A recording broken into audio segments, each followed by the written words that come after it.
sentir aquela presença poderosa do Senhor. Mas a essência do avivamento, historicamente falando, é obediência, é entrega total. Foi isso que nós acabamos de cantar. Senhor, receba o nosso tudo. Então, uma alma avivada é uma alma que deposita aos pés do Senhor absolutamente tudo, que confia nele de forma incondicional, que obedece com toda a força da alma. Então, isso é avivamento. Então, louvado seja o Senhor, porque nós cantamos justamente essa verdade, não é? Muito bem. Abra, irmão, sua Bíblia. Na carta de... Quem lembra? Tiago, louvado seja Deus. Nós ficamos todo mês de maio sem estudar Tiago. Demos uma pausa por conta da nossa EBD especial. Mas agora nós vamos retomar Tiago. A nossa tarefa hoje é pensar a partir do capítulo 2. Mas eu gostaria, de forma ainda, relembrando os irmãos, fazer uma recapitulação, de forma breve, do que nós já estudamos até aqui. Muitas pessoas não estão conosco, não estão acompanhando, vão poder, então, se ambientar com o Tiago. Eu vou fazer um breve resumo do capítulo 1. Muito bem. Todo mundo achou aí, Tiago? O tema da nossa reflexão amanhã, no próximo domingo, hoje, mas especificamente no próximo domingo, é a relação entre os ricos e os pobres a partir da seção do capítulo 2, o verso 1 até o verso de número 13. Antes de fazermos a leitura dessa porção da Escritura, só quero aqui, em linhas gerais, relembrar aos irmãos alguns pontos que nós já caminhamos. O primeiro deles é sobre a autoria, o autor, a identidade do autor dessa carta. É Tiago, irmão de Jesus. Tiago, irmão de Jesus, conhecido também como Tiago o Grande, Tiago de Jerusalém.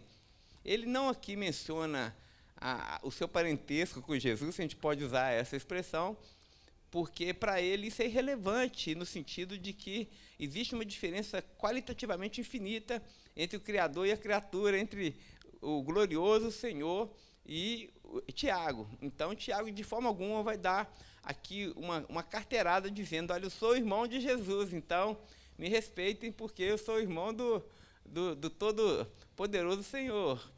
Pelo contrário, na sua introdução, Tiago vai se apresentar, se identificar como sendo o escravo, servo de Jesus. A palavra grega que nós temos aprendido aqui na igreja é doulos, que significa escravo de Jesus. Olha que coisa interessante, irmãos. Essa ideia é fundamental para nós. Nós vemos não apenas Tiago, mas nós vemos também Pedro se identificando assim. Paulo também se identifica como sendo servo do Senhor Jesus. Que essa seja a nossa marca também. Que essa seja a nossa identidade. Que não sejam os títulos, não sejam absolutamente nenhuma outra referência humana que nos identifique, senão a nossa identidade de servo do Senhor Jesus. Portanto, Tiago se identifica assim, e ele endereça essa carta, como nós vimos também, às 12 tribos dispersas ali na Ásia Menor. Várias possibilidades de a gente entender quem é esse público, mas, em linhas gerais, os comentaristas vão dizer que Tiago se refere aqui aos judeus que foram dispersos ali na Ásia Menor, mas que se reuniam ainda nas sinagogas, inclusive. Portanto, judeus que tinham um bom conhecimento daquilo que nós chamamos do Antigo Testamento, a Bíblia hebraica, tirando fora o Novo Testamento, o que sobra a gente chama de Bíblia hebraica. Nós cristãos chamamos de Antigo Testamento, ou Velho Testamento. A palavra antigo é melhor, ou então Segundo Testamento também, como os católicos também se referem ao Primeiro Testamento e o Segundo Testamento. Então, o Primeiro Testamento, a Bíblia hebraica, é a forma como os judeus identificavam o texto. Esses cristãos, então, eram judeus convertidos ao Evangelho de Jesus, dispersos na Ásia Menor, e que conheciam profundamente a Torá, os 5 primeiros livros do Pentateuco, mas conhecia toda a Bíblia hebraica. Nós vimos que a natureza dessa carta, o estilo da carta de Tiago, é um estilo que a gente vai chamar de estilo proverbial. Se lembram disso? Por que é um estilo proverbial? Porque Tiago acompanha muitos livros de sabedoria do Antigo Testamento. Nós temos lá os 5 livros de sabedoria do Antigo Testamento. Os irmãos se lembram? Jó, Salmos, Provérbios, Eclesiastes e Cantares, né? São os livros de sabedoria do Antigo Testamento. E nós vemos de uma forma muito específica que Tiago parece que repete muito dos elementos contidos ali no livro de Provérbios. Então, os irmãos de quarta-feira que estão estudando conosco o livro de Provérbios já perceberam isso. Tiago trata muito dessa relação do cristão com as autoridades, assim como Provérbios fala também. Fala sobre os ricos, fala sobre os pobres, que é um tema que interessa muito a Tiago aqui, de forma muito específica. Essas 12 tribos espalhadas ali pela Ásia Menor, nós sabemos que eram, na sua grande maioria, esses cristãos eram pobres e viviam um contexto, inclusive, de exploração por parte dos seus empregadores, né? Então, uma situação muito difícil que reverberava, inclusive, dentro da igreja, como nós vamos ver. Tiago trata também a questão da língua, que é muito presente em Provérbios, você controlar a sua língua, você saber falar na hora certa, saber se calar na hora certa, né? A palavra dita a seu tempo, ela é tão preciosa, né? Assim que Provérbios fala. Tiago vai tratar a questão da língua também de uma forma muito direta e vai tratar também de um assunto que é fundamental na vida cristã, que é a prática da palavra. Então, existe um versículo em Tiago que é absolutamente conhecido por todo cristão, que é justamente esse: a fé sem obras é morta. O que Tiago vai dizer? Não pode haver uma desconexão entre aquilo que nós cremos com as nossas atitudes. Crença e prática andam juntos, são duas faces de uma mesma moeda.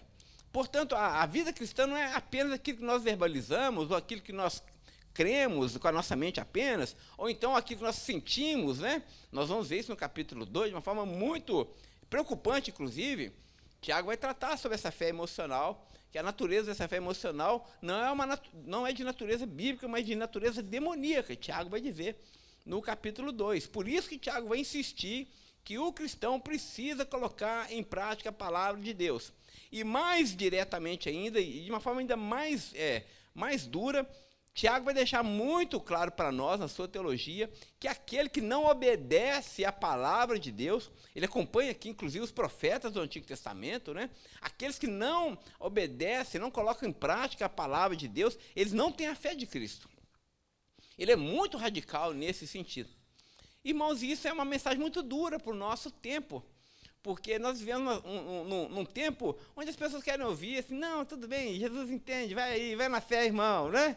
E tal. Mas o Tiago vai dizer de forma muito radical: não, se você ouve a palavra de Deus, você sabe o que Deus quer de você, você sabe os imperativos que existem nas Escrituras, né? E se você apenas sabe, mas não coloca em prática, você tem que revisitar a sua fé para ver se de fato é a fé salvadora. Porque a fé salvadora, segundo Tiago, segundo os profetas, posso dizer que na Bíblia como um todo, é aquela fé que é colocada sempre em prática. Você precisa materializar, a sua fé precisa assumir concretude para ser, de fato, a fé salvadora. Não basta apenas falar, você precisa agir de acordo com aquilo que você diz que você crê. Eu estava lembrando, só para a gente descontrair um pouquinho, eu estava lembrando quando eu namorava a Viviane, muitos anos atrás, eu nem lembro mais como é que é namorar, assim, né? No sentido de solteiro, né? Na minha solteirice, né? A memória vai falhando, muita coisa a gente esquece. A gente está até falando, né, José? José, a gente estava até falando, tem coisa que a gente não lembra mais. Uma delas era, meu Deus, meu tempo de solteiro. Eu não me lembro mais solteiro. Mas uma coisa eu lembro, quando a gente começou a namorar, depois de uns 2 anos de namoro, aí Viviane veio com uma história assim de casar. Eu quero casar com você, eu te amo. Eu assustei com aquilo, né?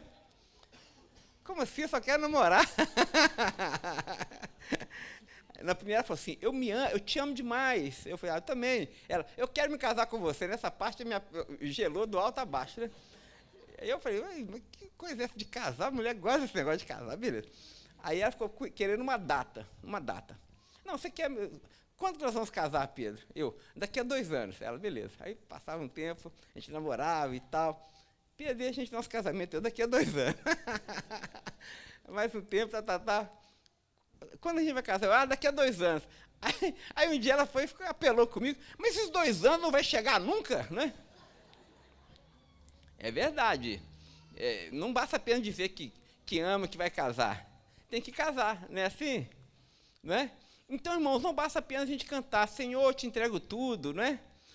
Eu tenho um amigo pastor que disse que um dos momentos que a gente mais peca contra Deus é quando a gente está cantando. Né? Porque a gente fala, Senhor, eu te entrego tudo, eu confio em Ti, eu te dou o melhor perfume, te dou meu melhor tempo. E às vezes Deus fica assim, será? Será que é verdade isso, né? Eu tenho um temor enorme de cantar. Eu confesso para os irmãos, tem coisa que eu faço assim, eu tenho misericórdia, porque eu não estou fazendo isso.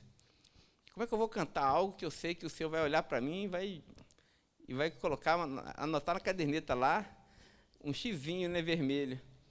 Então, nós precisamos, irmãos, de fato, ser coerentes, né? Fé e prática são fundamentais na vida cristã, né? E como nós temos insistido aqui na igreja ainda de forma introdutória, porque Tiago trata isso de uma forma muito clara também, a nossa fé, meus irmãos, não pode ser limitada apenas aos domingos na igreja. Nós vivemos num país onde 95%, 96% das pessoas se confessam cristãs, creem em Deus, creem no Senhor Jesus. Olha o nosso país. Olha como é que o nosso país está de cabeça para baixo em todos os níveis, né? Tudo desarranjado. Porque muitas vezes, em vez de a gente colocar a culpa nas outras pessoas, a gente tem que olhar para a gente e falar, será que eu estou vivendo o evangelho de fato? Fora das 4 paredes da igreja, na minha casa, na vida conjugal, com meus filhos, quando eu lido com as minhas finanças, nos meus negócios, né? Como é que eu faço negócio? Como é que eu pago o meu empregado? Né? Será que eu de fato estou vivendo o evangelho? A gente precisa perguntar isso para nós, né? O sal tem que estar na sopa, não é? A luz tem que estar no mundo. E como é que nós estamos lá fora? Nós estamos salgando, nós estamos iluminando. Tiago se preocupa muito com isso, né? Porque o evangelho, de fato, ele precisa ser verbalizado, mas eu acho que a nossa questão não é nem que nós não falamos. Nós falamos muito, todo domingo, dominicalmente, nós insistimos na pregação do evangelho de Jesus, domingo após domingo, nós insistimos em ensinar aos irmãos as escrituras. Por isso que a nossa EBD está cada vez mais forte, mais sólida, porque nós cremos nas escrituras. Mas, irmãos, nós cremos que as escrituras precisam ser colocadas em prática, ser traduzidas na nossa vida, porque é só assim que nós seremos restaurados, nossas famílias serão beneficiadas pelo evangelho, mas o mundo também conhecerá Jesus Cristo através da nossa maneira de viver. Muito bem, então Tiago trata dessas questões. Ele vai falar sobre a importância da sabedoria, você ser sábio, algo muito presente também em Provérbios. Nós vimos também que Tiago vai tratar sobre a diferença entre provação e tentação, nós vimos isso também. E vai falar, por último, no capítulo 1, ainda sobre a prática da palavra de Deus, quando ele usa aquela metáfora do espelho. Aquele homem que contempla a sua face no espelho, mas sai dali e depois ele se esquece de quem ele é, não é? Nós vimos as duas implicações desse ensino, ou melhor, as duas possibilidades de interpretação. Uma delas é que a pessoa ouve a palavra, mas simplesmente não coloca em prática e acaba se esquecendo das instruções do Senhor. A segunda é que a pessoa vem na igreja e contempla si mesmo. Só olha para a Bíblia naquilo que lhe é interessante, naquilo que lhe é conveniente, não é? A Carol está falando aqui, me soprando a palavra que eu perdi. A Carol é a minha assessora aqui para palavras que eu esqueço. Aí aquilo que convém. Então, cata nas escrituras apenas as promessas, famosa caixinha de promessa, não é assim? Cata nas escrituras somente aquilo que convém e se enxerga a si mesmo, né? Mas não enxerga para além disso, não enxerga os imperativos de Deus para nós. Aquilo que não convém, a gente simplesmente deleta da nossa mente, né? Lembra aqui do Spurgeon. O Spurgeon vai dizer algo muito legal, interessante. Ele vai dizer o seguinte: Spurgeon, conhecido como príncipe dos pregadores batistas, ele vai dizer que se o seu evangelho é apenas composto daquilo que agrada a você, Não é o evangelho que você está crendo em você mesmo. Né? Se o evangelho não te confronta, se ele não fala contra você, então não é o evangelho que você está ouvindo. Mais uma digressão, quero lembrar do Billy Graham, que agora estou fã do Billy Graham, estou ouvindo todas as pregações do Billy Graham. Aí o Billy Graham, ele conta que ele estava num voo, e aí sentou do lado dele um irmão assim, alcoolizado. O irmão alcoolizado sentou do lado dele, reverendo Billy Graham, que prazer, estamos dividindo aqui a mesma poltrona no avião, né, e tal. E o Billy Graham, o irmão com aquele bafão e visivelmente alterado. Aí o irmão fala assim, o rapaz fala, Billy Graham, eu não perco uma cruzada sua, eu vou em todas. Eu te acompanho, onde você vai, eu estou sabendo, eu estou lá e estou te ouvindo. Aí o Billy Graham viu aquilo e depois, no final, ele ficou tão preocupado, ele disse, meu Deus, que evangelho eu estou pregando? Eu tenho que rever a minha pregação, porque se não está falando contra ele está gostando demais, né? Mas a vida continua a mesma, tem alguma coisa muito errada na minha mensagem. Ele falou, vou revisitar o texto para ver se eu estou pregando com fidelidade as Escrituras. Muito bem, feita essa introdução, irmãos, vamos fazer a leitura, então, do capítulo 2, verso 1 ao verso de número 13. Se você não pegou as outras mensagens, nós estamos gravando, temos o nosso canal no YouTube, então você pode acessar, nós temos todas as pregações aqui do capítulo 1 disponibilizadas para os irmãos, aqueles que quiserem ouvirem, que quiserem assistir e ouvir. Capítulo 2, verso 1, palavras de Tiago. Meus irmãos, vocês não podem ter a fé do nosso Senhor Jesus Cristo, o Senhor da glória, e ao mesmo tempo tratar as pessoas com parcialidade. Porque se entrar na sinagoga de vocês um homem com anéis de ouro nos dedos, vestindo roupas luxuosas, e também entrar um pobre muito mal vestido, e vocês derem um tratamento especial àquele que está vestido com a roupa luxuosa, dizendo, você, sente-se aqui no lugar de honra, e disserem ao pobre, você, fique em pé ali, ou sente-se ali abaixo do estrado dos meus pés. Será que vocês não estão fazendo distinção entre vocês mesmos e julgando as pessoas com os critérios errados? Escutem, meus irmãos, por acaso Deus não escolheu os que para o mundo são pobres para serem ricos em fé e herdeiros do reino que ele prometeu aos que o amam? No entanto, vocês desprezam os pobres. Por acaso não são os ricos que oprimem vocês, e não são eles que os arrastam para os tribunais? Não são eles os que blasfemam o bom nome que foi invocado sobre vocês? Aqui uma referência ao próprio Cristo. Se vocês, de fato, observam a lei do reino, conforme está na Escritura, ame ao seu próximo como a si mesmo, vocês fazem bem. Se, no entanto, vocês tratam as pessoas com parcialidade, cometem pecado, sendo condenados pela lei como transgressores. Pois quem guarda toda a lei, mas tropeça em um só ponto, se torna culpado de todos. Porque aquele que disse, não cometa adultério, também ordenou, não mate. Ora, se você não comete adultério, porém você mata, você acaba sendo transgressor da lei. Assim falem e vivam como pessoas que serão julgadas pela lei da liberdade, porque o juízo é sem misericórdia sobre quem não usou de misericórdia. A misericórdia triunfa sobre o juízo. Amém? Palavra dura? Palavra muito dura do nosso irmão Tiago. Essa palavra ela tem um contexto muito importante. Como nós vimos, existia de fato ali nesse primeiro século um problema muito sério na sociedade daquela época, o mundo greco-romano, que era justamente a exploração dos mais pobres. Isso é desde que o mundo é mundo, as coisas acontecem dessa forma.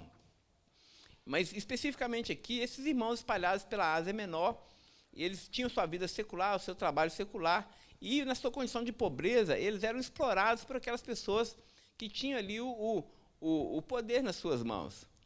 E agora, o que estava incomodando Tiago não era nem a questão dessa desordem no mundo.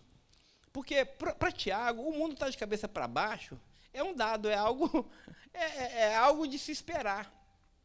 Mas o que causou espanto em Tiago e provocou um dos pontos dessa carta foi justamente porque essa conduta de exploração estava entrando na igreja, estava presente nas relações sociais dentro da igreja. Havia ali uma distinção muito clara entre pobres e ricos.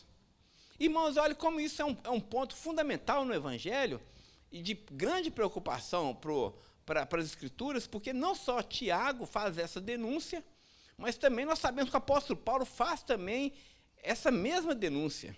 Se você for ler o apóstolo Paulo ali em 1 Coríntios, capítulo 11, quando ele vai descrever sobre a ceia do Senhor, que a gente chama de festa ágape, não é? Por isso a nossa ceia também é conhecida como ceia ágape. Paulo vai repreender muito os irmãos, porque naquela comunidade ali de Corinto, também, os irmãos mais ricos, eles se empanturravam nas festas ágapes, eles comiam, eles tinham comida, eles levavam comida para a festa, e ali eles comiam, enchiam a barriga, e eles chegavam mais cedo, né? E comiam e tal. E aí, quando os irmãos de condição mais humilde, que levavam no... É bornar que fala? Como é que é? Não levava nada, né? Levava um biscoitinho e tal. Chegava lá, ficava com a barriga roncando, porque os ricos já tinham comido a mesa toda, não sobrava nada para o pobre. E aí depois eles iam celebrar a ceia. Aí Paulo vai dizer, mas que incoerência é essa? Vocês não perceberam que tem uma coisa muito errada? O seu irmão que está ao seu lado, celebrando a ceia com você, está com a barriga vazia. Como é que ele pode celebrar a ceia do Senhor com a barriga roncando? Não faz sentido, porque o espírito da ceia é justamente o espírito da comunhão, do compartilhamento, do compromisso com o seu próximo.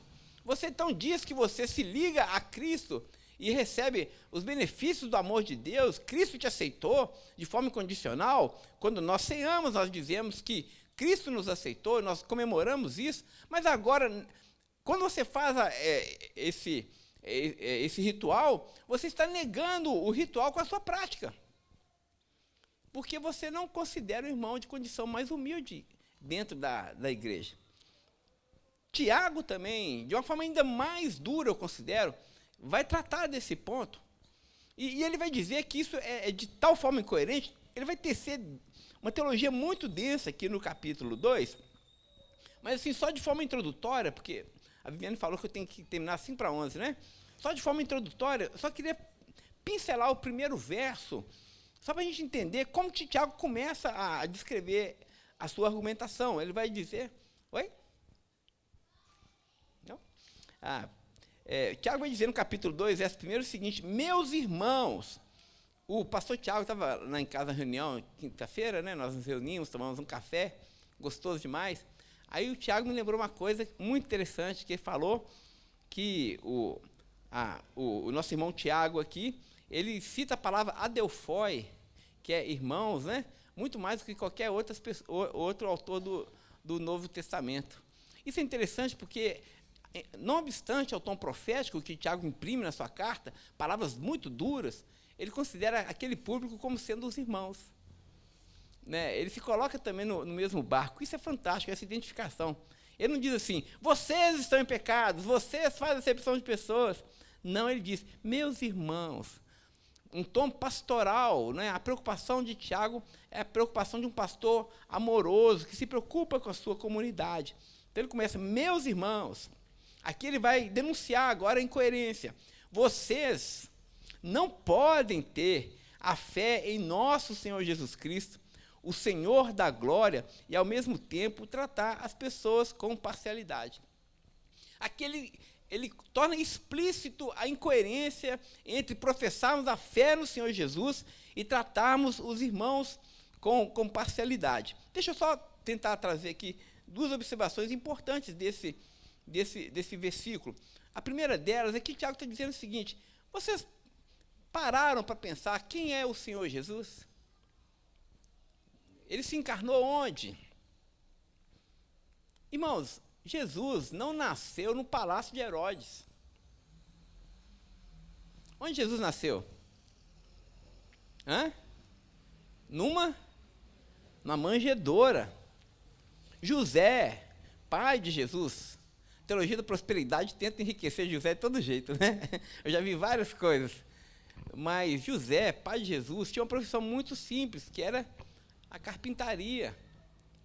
Jesus morou grande parte da sua vida em Nazaré. Os irmãos sabem que cidade é essa, a cidade de Nazaré? A cidade de Nazaré, meus irmãos, é nada. Eu não vou falar nenhum bairro aqui, senão os irmãos vão ficar ofendidos, né? Mas é como se fosse Minas Gerais, talvez o norte, assim, em questão de pobreza, norte aqui de Minas, Vale de Jequitinhonha. O lugar mais pobre, onde as pessoas não tinham letra, não sabiam ler e nem escrever, não tinham leitura, né, que o pessoal fala, onde as pessoas não tinham recursos financeiros, eram assim, irrelevantes. Os grandes mestres não iam para Nazaré ensinar. Os grandes mestres ensinavam em Jerusalém, por isso que eles ficaram admirados com Jesus. E olha só, Jesus é justamente de Nazaré, gente. O nosso Senhor é de Nazaré. Então Tiago está dizendo, você está professando a fé no Nazareno, em Jesus, que nasceu numa manjedoura, filho de um carpinteiro, e você ainda está se enchendo a pompa e achando que você pode fazer acepção de pessoas. O seu mestre era humilde. O seu mestre era simples. Então, existe uma grande incoerência aí. Então, esse é um ponto primeiro. O segundo ponto interessante é porque o Tiago vai se referir a Jesus Cristo como o Senhor da glória. É assim que está na sua Bíblia? Tem uma outra tradução que é mais correta ainda, do grego, que é o Senhor glorioso. Tem alguma assim aí? Senhor glorioso. Essa é a tradução mais correta. O Senhor glorioso. Por que Tiago faz um contraste entre Jesus, o Senhor glorioso, com o rico e suas roupas bonitas, roupas de grife? E ele vai dizer o seguinte: você quer de fato elogiar alguém, você quer de fato considerar alguém superior, honrar a uma pessoa? Ora, você percebe que Jesus também é de Nazaré, é simples, é humilde, mas é o Senhor glorioso? A ideia aqui é da majestade de Deus, né? Então existe uma diferença enorme entre Cristo e a glória de Cristo e a glória humana. O que Tiago está dizendo é o seguinte: você está trocando a glória do Senhor pela glória humana? Se tem algo ou alguém que deve ser adorado e honrado, é Cristo. É o Senhor Jesus. Ele é admirável, ele é glorioso, ele é poderoso. Não são os seres humanos. É por isso que no capítulo 1 ele vai dizer: a riqueza desse mundo passa, gente. No capítulo 1, verso 9 e verso 10, ele vai dizer que o rico, se gloriar, ou se quiser alguma exaltação, ele tem que se gloriar na sua humilhação, né? Ou sabendo que tudo que ele tem um dia vai passar. Né? Então, uma palavra boa aqui para os irmãos de posse aqui da nossa igreja, dentre os quais eu ainda não me incluo, né? Mas para os irmãos de posse é o seguinte: não coloque a sua alegria, não coloque a sua segurança, não coloque o seu prazer no dinheiro. Não dedique muito tempo ao seu dinheiro. Não invista a sua energia e a energia da sua família para que sirvam ao dinheiro, porque o dinheiro é um péssimo senhor. Ele destrói os lares, gente. Nós temos aprendido, assim eu encerro, nós temos aprendido na nossa igreja que na grande maioria das vezes, o que nos afasta do Senhor Jesus não são os pecados grandes, os erros grosseiros, mas são as bênçãos de Deus. As bênçãos de Deus, muitas vezes, nos afastam da igreja. Porque quando nós estamos ali com carência, com saúde precária, ou então com falta de dinheiro, nós estamos agarrados ali nos pés do Senhor, orando, pedindo a Deus misericórdia. Tem misericórdia de mim, Senhor, porque falta o pão, falta o leite, falta a conta d'água que está vencida. A gente fica nos pés do Senhor orando, a gente fala o Senhor pela dor, não é? E tal. Mas muitas vezes, quando Deus nos prospera, nos abençoa, nos enriquece, e a gente tem um carro novo, a gente tem uma casa nova, a gente tem possibilidade de fazer tanta coisa, isso nos afasta de Deus. Porque o dinheiro assume um lugar que deveria ser ocupado por Jesus, que é a nossa segurança, a nossa alegria, a nossa força, né? E muitas vezes a gente inverte tudo isso porque nosso coração é uma fábrica de ídolos, gente. Então, por isso que a partir da semana que vem nós vamos tratar essa questão de uma forma muito séria aqui na Betel, a questão entre ricos e pobres, para que a gente trate todos os irmãos com igual honra, porque assim as Escrituras nos ordenam. Amém? Amém. A semana que vem a gente continua. Irmã Daiane, é isso? Irmã Daiane? Irmã Daiane.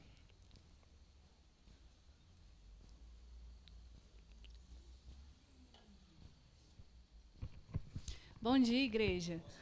Ontem, eu acho que, não sei se todos sabem, mas foi o dia do pastor, o dia que se comemora o dia do pastor mineiro. Até pedi a Jennifer para postar aqui, que é o que a convenção fez. Eu vou ler esse versículo. Dar-vos-eis, pastores, segundo o meu coração, os quais vos apacentarão com ciência e com inteligência. Está em Jeremias 3,15. Então, os pastores que a nossa igreja tem foram dados por Deus, né? Então, eu vou chamar o pastor e a esposa aqui na frente. O pastor Tiago está sem a Maiana hoje, né? E o pastor Marcos não veio, mas a Viviane, mas à noite eles devem vir. E as crianças vão entregar uma lembrancinha em nome da igreja. Podem vir, crianças. As crianças não somos nós, né? Não, vocês não são as crianças, não. Fica de cá, pastor.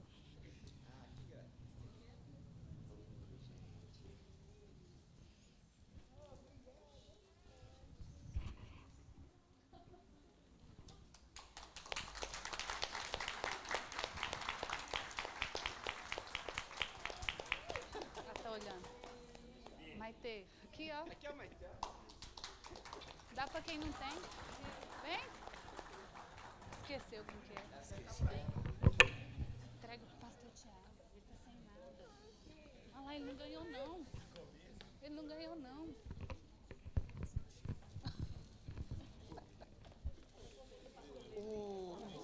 Dá um abraço.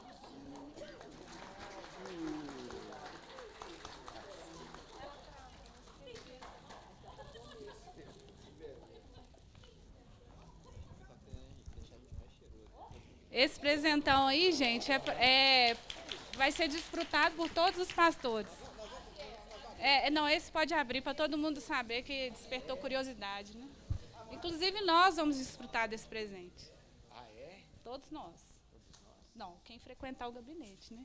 Ah, é? Todo mundo agora vai querer marcar reunião. Todo mundo. Esse é para o gabinete. Todo mundo vai ter um cafezinho quente lá agora, ó. Inclusive, eu já tinha uma reunião hoje marcada. É por isso que eu falei com a Cida, que o meu médico me proibiu de tomar café, porque eu estou com problema de garganta e de estômago, né? Ah, tá. Aí eu falei assim, que em vez de eu parar de tomar o café, eu vou trocar de médico. Então, nós somos muito gratos pela vida de vocês e vou pedir o Neuber para orar, que o pai dele era pastor, né? Foi pastor, inclusive, aqui da igreja. Amém. Vamos orar. Então, agradecer a Deus, né? Nossa igreja é abençoada, tem 4 pastores, né? Glória a Deus por isso. Vamos orar. Senhor Deus, nosso Pai, te agradecemos especialmente hoje, com o nosso coração em júbilo, porque podemos comemorar, Senhor Deus, trazer à memória a importância de termos, Pai, pastores abençoados que seguem o teu caminho, Pai, que conduzem esse rebanho de acordo com a tua vontade, nos coloca, Senhor Deus, dentro do teu reino, nos mostra as verdades, Senhor Deus, as palavras, as promessas bíblicas, Pai.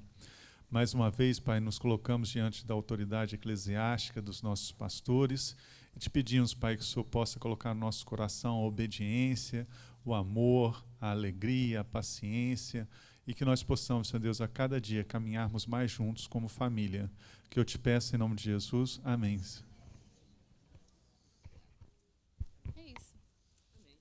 obrigado. Depois vocês dão 70 abraços em cada um, né? Como diz o pastor. Irmãos, muito obrigado pela homenagem, graças a Deus por isso. Quer dizer que da minha parte é uma grande honra partilhar o nosso ministério aqui com o pastor Tiago, pastor Levi, pastor Marcos e as esposas. Quando eu entrei para a igreja, irmãos, 1 minuto apenas, a gente encerra.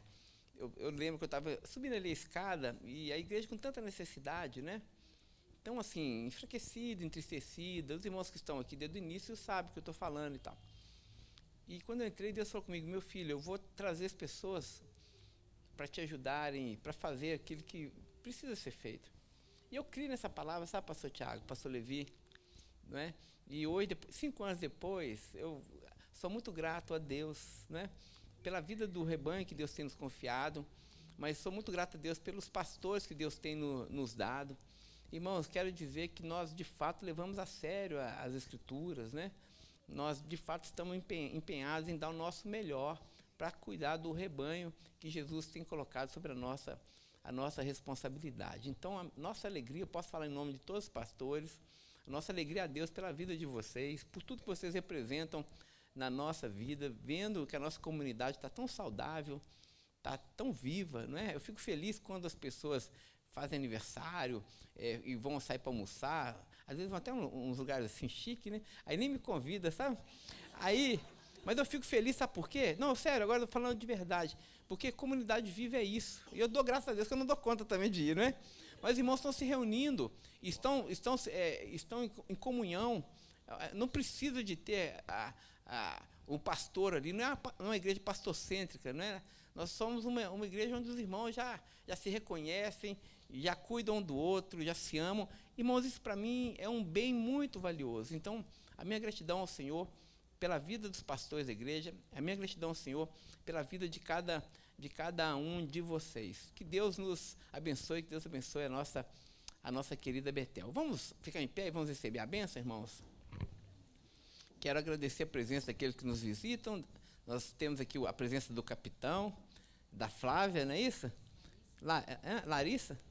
Larissa ali do lado, da Isabela. Isabela é uma moça muito linda, olha a Isabela, que linda, né? Muito tempo que eu não vi aqui a Carol, né? A Ana. Muito bem. Estou vendo ali atrás aquele rapaz forte, bonito ali, ó, o Marcelo, olha. O Marcelo estava passando tempo na Europa, agora está aqui no Brasil, né, Marcelo? Vai ficar de vez, né? Isso, então pronto. Marcelo, seja bem-vindo. Marcelo é irmão do Marchione. Graças a Deus, irmãos, vamos orar e encerrar nossa reunião. Obrigado, Jesus, por essa manhã tão abençoada. Eu te agradeço pelos professores que nós temos de Escola Bíblica Dominical. Muito obrigado pela vida de cada um deles, pela coordenação que o pastor Tiago tem feito, Senhor, na nossa EBD. Tem dado tanto fruto, Senhor. Muito obrigado pela vida do pastor Tiago, a vida do pastor Levi também, que tem nos ajudado tanto no ensino, ali na classe de formação cristã. Tem nos abençoado também, ó Deus, com tanta generosidade, seu coração diaconal, Senhor. Muito obrigado. Pelo pastor Marcos também, servo do Senhor, missionário nato. Que a bênção do Senhor continue sobre a vida dele, sobre a querida irmã Viviane, também sua esposa, e seus filhos, Senhor. Muito obrigado. Obrigado por essa reunião tão abençoada, pela vida desse rebanho. Nós oramos pela Betel, mantendo-nos em unidade, em amor. Ó Deus, em nome de Jesus, que a nossa igreja não faça acepção de pessoas, seja uma comunidade aberta para todos, ó Deus, que o Ragu seja de fato algo vivo em nós, hospitalidade, amor, generosidade, a unidade, seja muito presente, ó Deus, na nossa vida prática, Senhor. Esteja conosco, esteja entre nós, sobretudo que o teu nome seja sempre exaltado, porque tu és o Rei glorioso, a quem nós nos curvamos e o único que nós colocamos no lugar mais elevado. E assim que a graça do Senhor Jesus, o amor de Deus, o nosso bondoso Pai, e a doce consolação do teu Santo Espírito seja com todo o seu povo, espalhado por toda a terra, hoje e sempre. Amém e amém. Deus abençoe, meus irmãos, domingo cheio da graça. Logo mais, à noite, nós teremos ceia do Senhor. Os irmãos são convidados a participar conosco.